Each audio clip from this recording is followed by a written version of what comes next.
tubambe hema ry'ibonaniro tukatia hema la mkusanyiko. Ariyo Shalom Revival Church. Ndiyo Shalom Kugira ngo Revival abantu Church. bose bo muri Wichita babone itangazo. Ili watu ya Wichita wote wapate babone tangazo. itabaza ryangazire abantu bose bo mu mujyi wa Wichita. Kuangazia mji wa kandi ngo bava hose mukagera aho mbasezeranyije. Mutakakotoka kote mnafika kwenye kuzadamarara ngo mwibagirwe ijambo urukundo mbasigiye. Musisahau neno nawaambia upendo.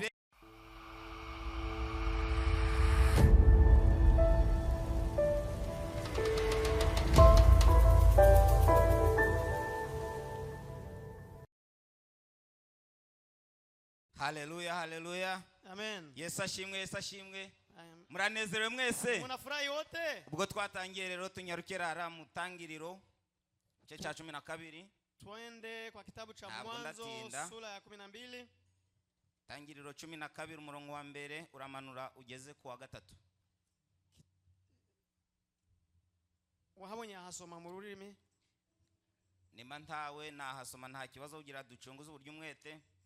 Haravuga ngo Uwiteka ategeka Aburahamu ati va mu gihugu cyanyu usige umuryango wanyu n'inzu ya so uje mu gihugu nzakwereka, nzaguhindura ubwoko bukomeye, nzaguha umugisha, nzogeza izina ryawe uzabe umugisha, kandi nzaha umugisha abakwifuriza umugisha, kandi uzakuvuma nzamuvuma, kandi muri wowe nimo imiryango yose yo mwisi izaherwa umugisha. Amena.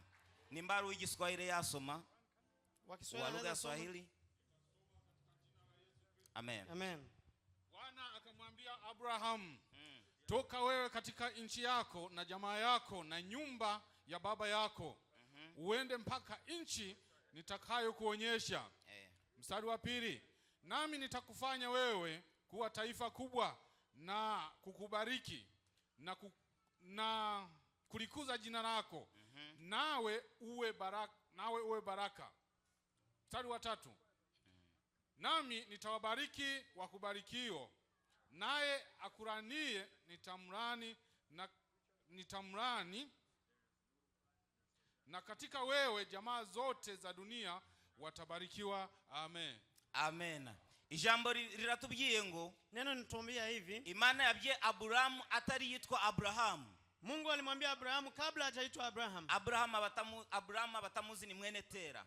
Wasiomjua ni mtoto wa Tera ama mzalo kwa Tera. Kandu Tera yaramaze imyaka 70 atabyara na huyo Tera alikuwa na miaka 70 na none Abraham avukana na bene nyina babiri.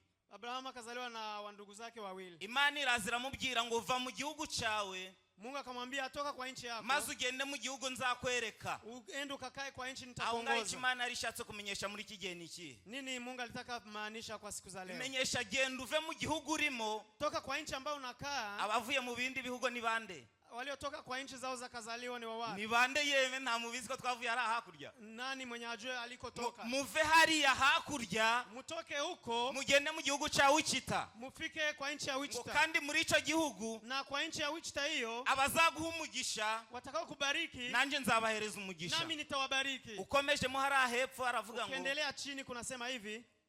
Uyu Abraham yaragiye agera mu gihugu cha Kanani Imana yamugenga. Uyu Abraham aliendelea kafika kwa nchi ya Kanani, Mungu alimwambia. Agezeyo abambi hema ry'ibonaniro. Alipofika huko akatengeneza hema lake. Hema ry'ibonaniro twabambye nirihe mwabantu? Hema tulilo litaka. Niringiri turimo.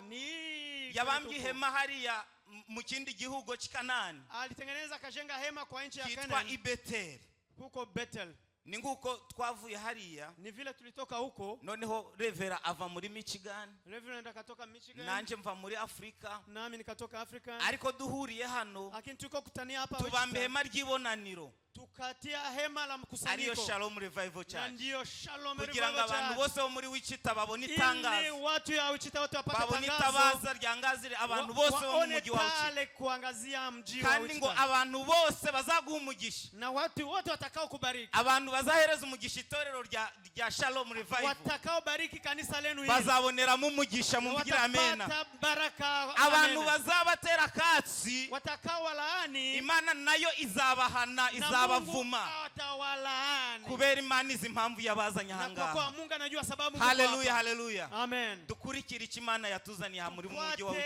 Nini Mungu alituitia Ntabwo hapa. Imana yibeshe kuba turi ahangaha umunsi wa none. Si kwa accident Mungu kutuleta. Imana ntabwo yibeshe abe na gato. Mungu hawezi danganyika hata kidogo. Kandi Yesu yenda kuja mu ijuru aravuga ngo na Yesu alipotaka aenda mbinguni akasema impamba yo mbasigiye mu byo mukora byose zawadi nayo achia kwa yote mnayoifanya ni ugukundana. Ni upendo. Kunda mugenzi wawe nkuko wikunda. Penda mwenzako vile unavyojipenda. Ni muzamara guhabwa umugisha mutakapobarikiwa mugatera imbere mu bitandukanye mnaendelea mbele kwa muteku zadamarara ngo mukore ibyo mushaka. Musifurahi na kutenda mnayotaka. Kubera mu Bakorinto dusome mu Bakorinto ba mbere gake. Tusome Wakorinto wa kwanza haraka. Abakorinto ba mbere igice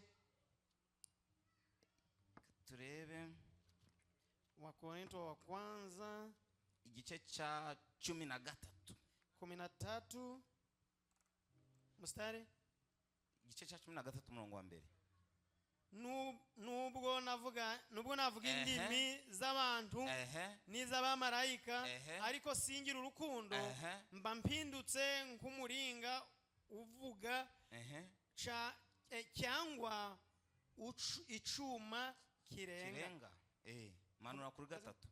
Kandi nubwo nagira impano yo guhanura nkamenya ibihishwe byose n'ubwenge bwose kandi nubwo nagira kwizera kose nkabasha gukuriraho imisozi ariko singira urukundo ntaco mba ndico.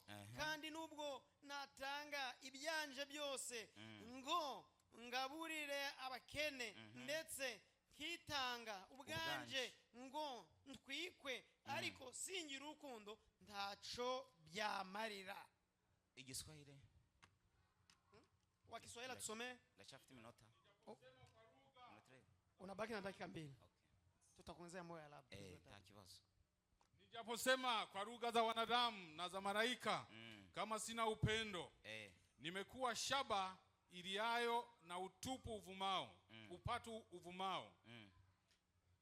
Tena nijapokuwa na unabii na kujua siri zote na maarifa yote, nijapokuwa na imani timilifu kiasi cha kuweza kuhamisha milima, kama sina upendo si kitu. Si kitu mimi. Mstari wa 3. Tena nikitoa mali zangu zote kuwarisha maskini na kujitoa mwili wangu niungue moto, kama sina upendo haifaidi kitu. Amen. Amen.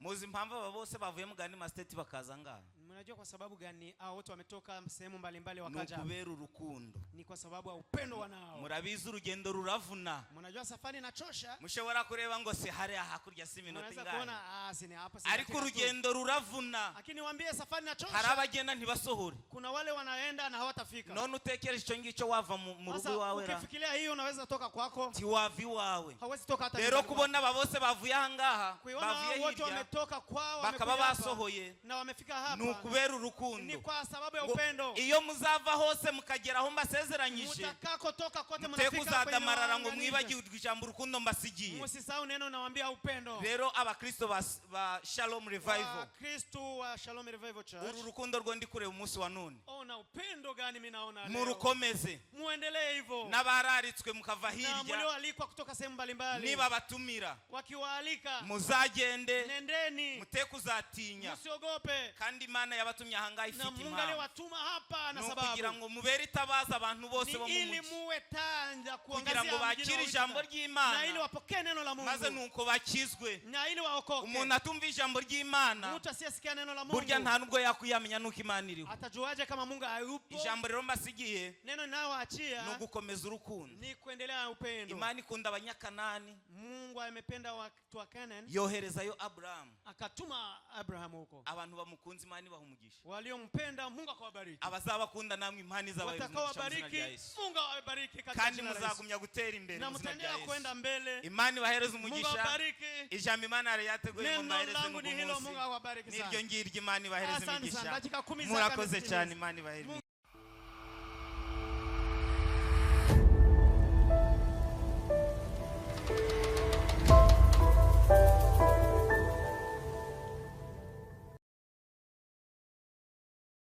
awabariki sana.